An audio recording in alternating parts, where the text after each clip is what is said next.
네, 간밤에 있었던 소식들 모닝 브리핑을 통해서 전해드렸는데요. 그렇다면 시장 상황, 일단 뉴욕 증시는 쉬어갔는데 유럽 증시 포함해서 유가까지 어떻게 움직였는지 살펴보겠습니다. 네, 김민아 캐스터 마감 상황 전해주세요. 네, 유럽 증시는 대체로 하락하며 거래를 마쳤습니다. 유럽 증시가 이렇게 하락할 수밖에 없었던 데는 두 가지 이유가 작용이 됐는데요. 우선 첫 번째는 원유 감산 소식이었습니다. 이 유럽 증시의 부진은 사우디아라비아와 러시아가 원유 감산을 연장하면서 나타난 결과라고 풀이가 되고 있는데요. 앞서 지난 3일에는 사우디아라비아가 6월까지 시행을 하고 있었던 이 100만 배럴의 원유 감산 조치를 8월로 연장하겠다고 밝혔습니다. 이러한 부분들도 하방 압력을 가했다는 점도 체크를 해보셔야 되겠고요. 또 독일 경제 상황이 유럽 증시 전반적으로 영향을 끼쳤다는 점도 참고해 보시면 되겠습니다. 이 유로존의 경제 대국으로 알려지고 있는 독일의 경제 부진 소식이 이어졌는데 5월에 독일의 수출 변화는 전달 대비 0.1% 감소한 것으로 드러났는데요.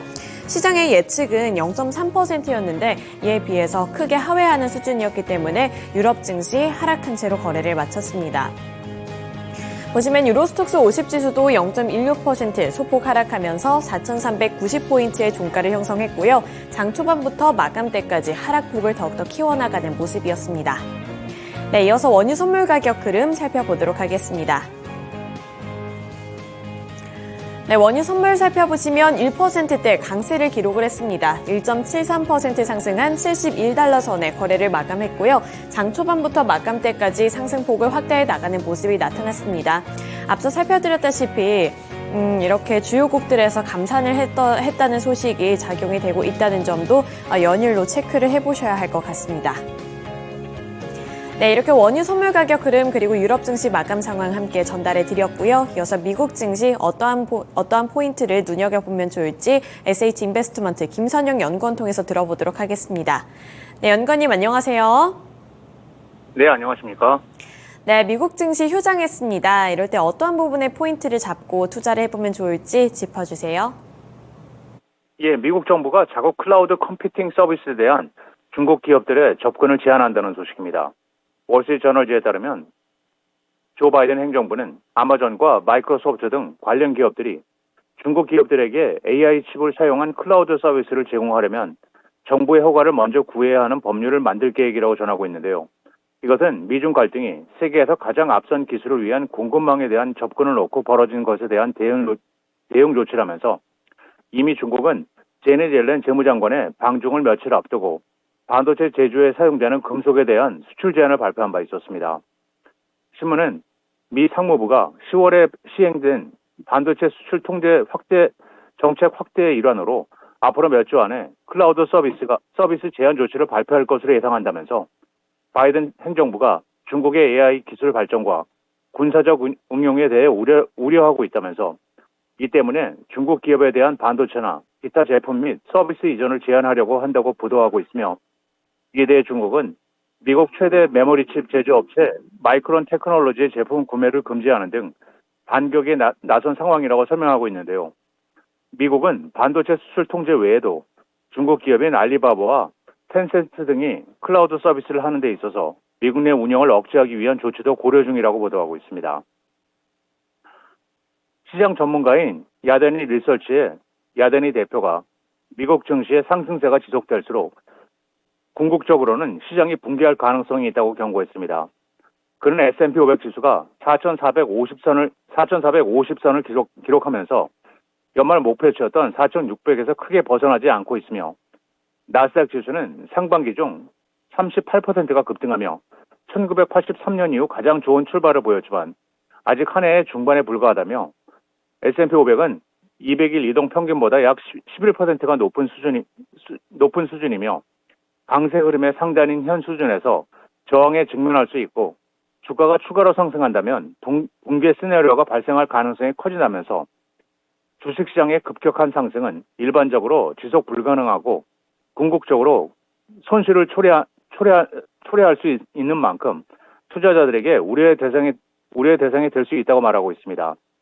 그는 밸류에이션이 다시 높아지고 있고 특히 대형 기술주의 주가의 수익 비율 PER이 30배를 넘어섰다고 강조하면서 S&P 500은 19배, 대형 기술주를 제외하면 16.5배의 선물 PER이 거래되고 있어서 여전히 저렴하지 않다면서 강세장이 시작된 이후 메가캡 8개의 주식이 47% 이상 급등했다면서 연방준비제도가 매파적으로 변하는 동안 투자 심리가 강세를 보이는 것은 우려스럽다면서 시장의 예상과 연준의 신호 사이의 불일치는 인플레이션이 둔화되지 않는 상황에서는 증시의 추가 하락을 가져올 수 있다며 붕괴 없는 건강하고 지속 가능한 랠리를 위해서 시장의 더 많은 부분이 상승세에 참여해야 한다면서 랠리가 금융으로 확대될 여지가 있지만 랠리는 이미 산업 섹터로 확대돼 사상 최고치를 경신하고 있다고 주장하고 있습니다. 마지막으로 내일은 상무부의 5월 공장 주문, 전미 모기지 은행협회 주간 모기지 신청 건수, 그리고 지난 6월 13일과 14일까지 열렸던 FOMC 의사록이 공개되며 실적 발표 기업은 없습니다. 네, 이렇게 미국 증시 상황까지 들어봤습니다. 투자 포인트 잘 잡아보셨으면 좋겠고요. 오늘 말씀 고맙습니다. 네, 감사합니다. 네, 이렇게 유럽 증시 그리고 미국 증시 마감 상황까지 함께 알아봤습니다. 이어서 전일장 국내 증시는 어떻게 마무리 지었을지 함께 살펴보도록 할 텐데요. 전일 국내 증시는 그 전거래일에 비해서는 잠잠했습니다. 코스피 지수 하락하며 거래를 마쳤는데요. 사흘 만에 하락세를 나타내며 2,593포인트의 종가를 형성했습니다. 그동안 매수 물량을 키워나갔던 기관의 수급이 많이 빠져나가면서 이렇게 지수가 하락한 것으로 확인이 되고 있고요. 외국인 측에서도 594억 원가량 매도하며 장을 마쳤습니다. 업종별로 더 자세하게 살펴보도록 할 텐데요. 우선은 반도체주들 그리고 2차전지주들 같은 대형주들부터 살펴보도록 할 텐데요. 삼성전자 보합권 수준에서 마무리를 지었고요. SK하이닉스도 0.26%로 소폭 상승하는 데 그쳤습니다. 삼성전자는 보합에서 마무리를 지은 가운데 7만 3천 원 선을 유지해주는 모습이었고요. SK하이닉스 같은 경우에는 장중에 변동성이 컸습니다.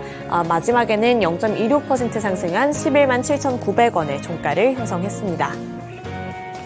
네, 이렇게 반도체주들 살펴봤고요. 이제는 2차전지 셋업체들 살펴보도록 하겠습니다. 2차전지 셋업체들 보면 약한 흐름을 나타냈는데요. LG 에너지솔루션이 0.7% 조정받은 가운데 삼성 SDI도 0.84%로 조정을 받았습니다.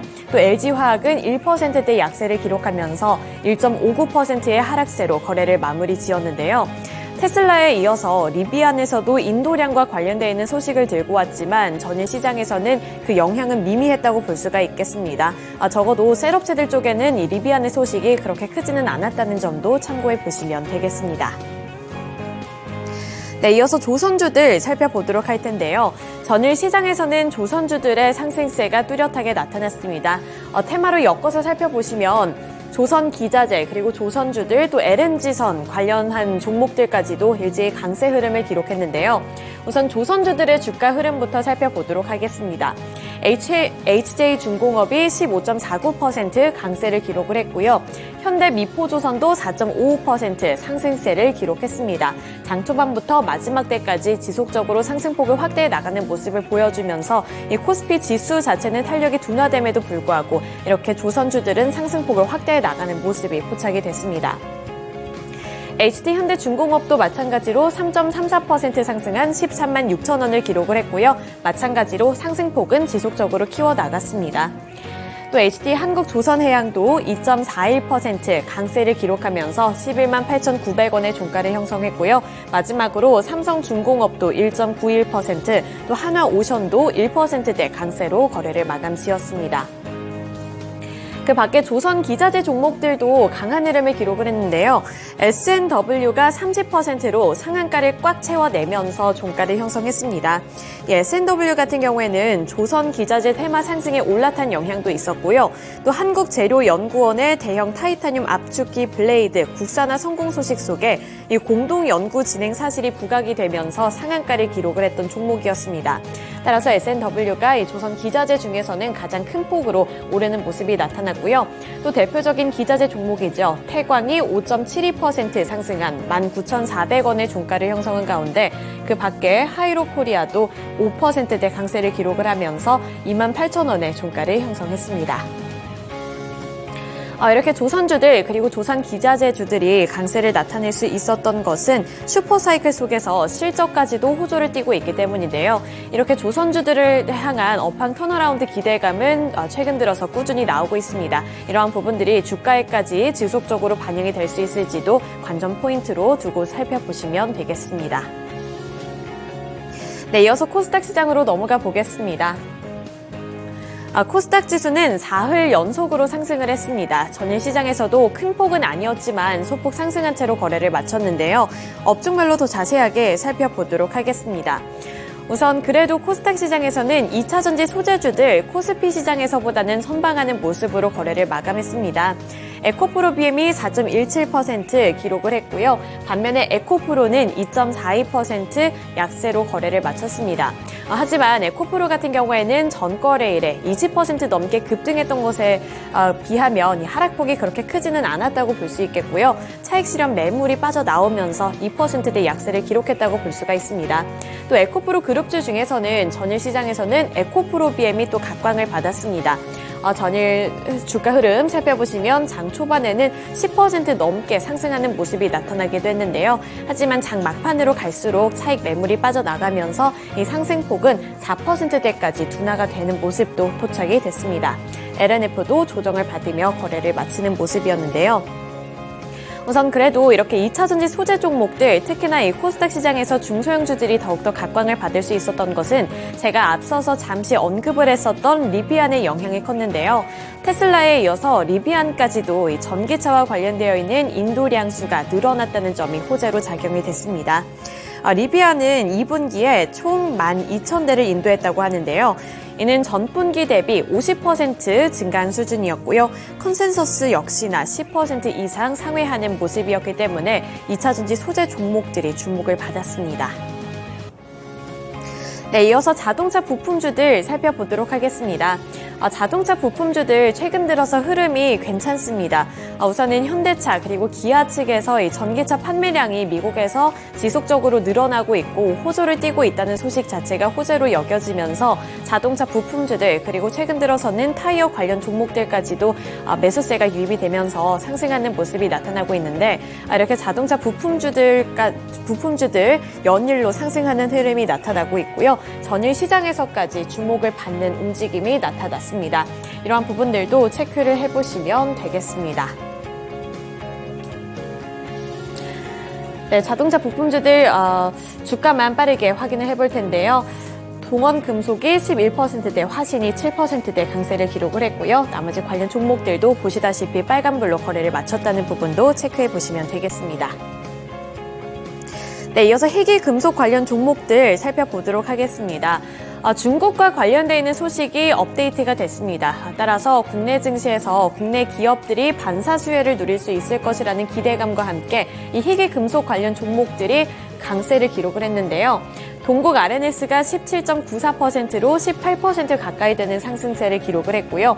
삼화전자도 6.92%, 또 유니언 머티리얼도 4%대 강세를 기록을 했습니다. 하지만 아쉬웠던 점은 장 초반에 급등을 하고 오후장으로 가면서부터는 그 탄력이 거의 다 빠져나가는 모습으로 장을 마쳤다는 부분이었고요. 또 노바텍도 3.67% 상승한 39,500원의 종가 형성했습니다. 장 중반에는 흐름이 굉장히 변동성이 컸다는 부분도 확인을 해보셔야 되겠고요. 이지도 2.82% 상승한 17,490원의 종가를 형성했습니다. 이렇게 희귀금속 관련 종목들 그리고 히토류 또 히토류 대체제로 주목을 받았던 종목들의 주가가 장 초반에 급등을 했고 그 이후에도 빨간불을 켜내기는 했지만 탄력이 둔화되면서 윗꼬리를 달았다는 점은 참고를 해보셔야 될 것 같은데요.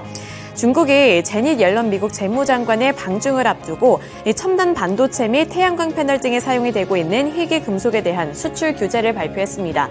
따라서 히토류뿐만 아니라 이러한 희귀 금속에 대한 우려감이 번지게 되면서 국내 증시에서도 수혜주 찾기에 분주한 모습이었고요. 이러한 종목들이 대표적으로 각광을 받았다는 부분도 함께 확인해 보시면 좋겠습니다. 네, 이렇게 코스피 시장 그리고 코스닥 시장까지 함께 살펴봤고요. 지금까지 글로벌 증시 마감 상황이었습니다.